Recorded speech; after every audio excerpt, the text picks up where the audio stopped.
sangat tahu buat kita pahami, apalagi kita sebagai generasi muda.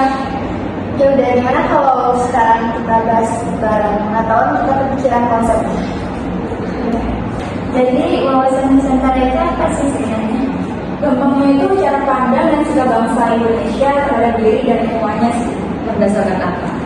Setelah aku ada dua ya, yang pertama itu berdasarkan Pancasila dan yang kedua itu berdasarkan Undang-Undang Dasar 1945. Intinya negara Indonesia itu dipandang sebagai satu kesatuan yang utuh. Jadi bukan tentang soal geografi saja, tapi tentang semangat persatuan dan kesatuan. Berarti kita harus sadar kalau Indonesia itu satu tubuh, bukan satu bagian yang lain berperasaan. Betul. Aku sempat baca ada listnya juga, tapi lupa. Jadi di dalam wawasan Nusantara ini ada tiga asasnya. Yang pertama itu kepentingan nasional, yang kedua itu keadilan, dan yang ketiga itu kejujuran. Contohnya itu kalau untuk yang kepentingan nasional, kita harus bisa meletakkan kepentingan itu di atas kepentingan kelompok ataupun kepentingan individu. Kalau untuk yang keadilan, itu contohnya pembangunan infrastruktur yang merata di setiap daerah. Kejujuran itu artinya keterbukaan dalam kebijakan. Jadi kalau pemerintah bikin kebijakan, kita harus jujur dan adil ya, biar rakyat percaya.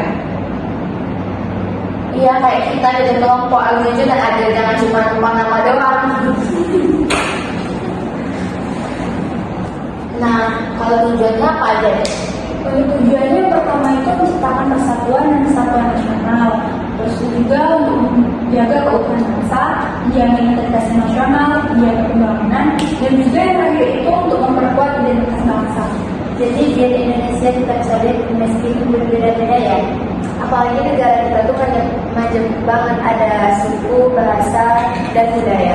Kalau nggak ada cara pandang yang sama, bisa mudah terpecah belah. Tapi sekarang banyak banget orang yang sering menyebabkan hoax, banyak juga yang saling hujat. Dia kan bikin bangsa kita gampang terpecah. Kalau semua orang paham wawasan Nusantara, pasti lebih hati-hati dalam bersikap. Setuju, kita jadi lebih sadar dalam pada setiap kata dan tindakan yang kita lakukan. Apalagi sekarang di media sosial kan. Media sosial juga bisa jadi alat pemersatu asal kita bisa menggunakannya dengan bijak.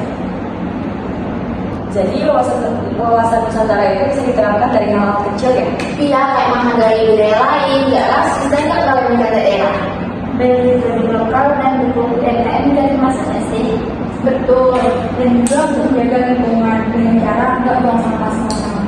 Intinya mencintai bangsa itu bukan cuma ngomong, tapi dibuktikan juga dengan tindakan. Kita sebagai mahasiswa juga punya peran penting juga ya. Iya, kita bisa jadi agen perubahan yang menyebarkan nilai persatuan. Dalam konten positif, komunitas, atau bahkan diskusi kita kayak sekarang. Iya, jadi kita jangan cuma paham atas konsep, tapi kita juga harus hidup semangatnya. Kita adalah wajah masa depan Nusantara, kalau bukan kita, siapa lagi? Jadi tugas drama kita ini tinggal dituangkan di obrolan ini aja ya. Iya, serius deh. Udah kayak jadi skenario jadi. Tinggal kita bagi peran, latih ekspresi, dan siap tampil. Jangan lupa sentuhan budaya Nusantara juga, kayak kasih tahu daerah atau pantun. Sip, judulnya Nusantara di hati kita, siap ditunggu minggu depan. Kalian merasa nggak makin lama ngobrol, kita makin cinta sama negeri ini? Iya banget, kita punya tanggung jawab besar kita persatuan. Mulai dari hal kecil dan lingkungan terdekat.